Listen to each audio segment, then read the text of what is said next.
শিলচর কনকপুরে ভয়াবহ সড়ক দুর্ঘটনা। বুধবার সকালে শিলচর কনকপুর সড়কে এক ভয়ঙ্কর সড়ক দুর্ঘটনায় গুরুতর আহত অন্তত 3 জন। বুধবার সকাল 8:30টার দিকে কনকপুর রোডে দ্রুতগতির একটি ইন্ট্রাক গাড়ি নিয়ন্ত্রণ হারিয়ে পরপর 3 জন পথচারীকে ধাক্কা মেরে বিদ্যুতের ট্রান্সফরমারের খুঁটিতে গিয়ে আটকে পড়ে। এই দুর্ঘটনায় গুরুতরভাবে আহত হয়েছেন বাস ব্যবসায়ী মিন্টু বড়লস্কর, যার অবস্থা সংকটজনক বলে জানা গিয়েছে। এছাড়া আহত হয়েছেন গ্রুপ সদস্য ইমরান হোসেন চৌধুরী এবং ঠেলা চালক সুরজ। স্থানীয়রা দ্রুত আহতদের উদ্ধার করে শিলচর মেডিকেল কলেজ ও হাসপাতালে পাঠিয়েছেন। অন্যদিকে এলাকাবাসীর অভিযোগ, কনকপুর রোডে অবৈধভাবে চলাচল করা অতিরিক্ত বোঝাই লরি ও দ্রুতগতির গাড়ি বারবার দুর্ঘটনার কারণ হয়ে দাঁড়াচ্ছে।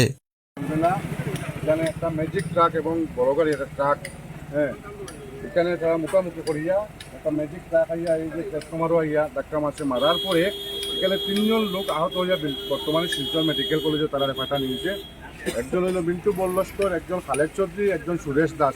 একটা ঠেলাওয়ালা মানুষ একদম সাইডে তারা খাড়া আছে। প্রথমত হইল গিয়া এই যে রাস্তাটা হইল গিয়া অলরেডি এখানে একটা ব্রিজ আছে, বাগেশ্বর মুকাম পয়েন্ট থেকে এখানে একটা ব্রিজ আছে। এই ব্রিজটা একদম অকেজো ব্রিজটার লোড দিছে 10 টন। 10 টনের উপরে এখানে দিকে কোনো গাড়ি আইতে পারতো না। এটা অফিসিয়ালি এটা পারমিশন আছে, পারমিশন দিয়ে দিছে 10 টনের উপরে কোনো গাড়ি যাতায়াত করতে পারতো না এই রাস্তা দিয়ে। কিন্তু দেখা যায় এই বিভাগীয় কর্তৃপক্ষ যারা, যে একজন হইল গিয়া এখানের এই জহুর চৌধুরী, আমরা জানি যে টাইম যেই পিডাব্লিউডিতে আসেন টাইম, এবং এখানে এসডিও যে শাহাবুদ্দিন বুদয়ের নাম, এরা এটা সিন্ডিকেট 100 গাড়ি এদিকে চলাচল করে, ওভারলোড গাড়ি এদিকে যায়। আজকে বাগেশ্বর মুকাম পয়েন্ট তো কি পর্যন্ত জাম হয়, প্রায় 2 ঘন্টা 3 ঘন্টা মানুষ বইতে লাগে। আজকে স্কুলের যে ছাত্রছাত্রীরা, মানে স্কুলের টাইম ওভার হয়ে যায়, কিন্তু ছাত্রছাত্রী যেতে পারে না এই ওভারলোড গাড়ির কারণে। আমি প্রশাসনের কাছে এবং অ্যাডমিনিস্ট্রেশনের কাছে অনুরোধ করি, আর এই যেজন আসলে জহুর হোসেন চৌধুরী এবং পিডাব্লিউডি এসডিও শাহাবুদ্দিন, এরার বিরুদ্ধে বিহিত ব্যবস্থা লওয়ার লাগি, নতুবা আমরা কিন্তু এই এলাকার মানুষের গণ আন্দোলন করে তুলবো।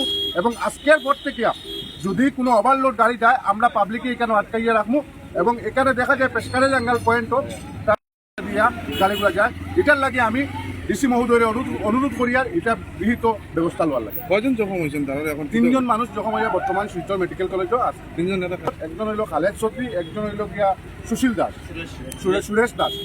3 জন মানুষ বর্তমান শিলচর মেডিকেল কলেজও আছে।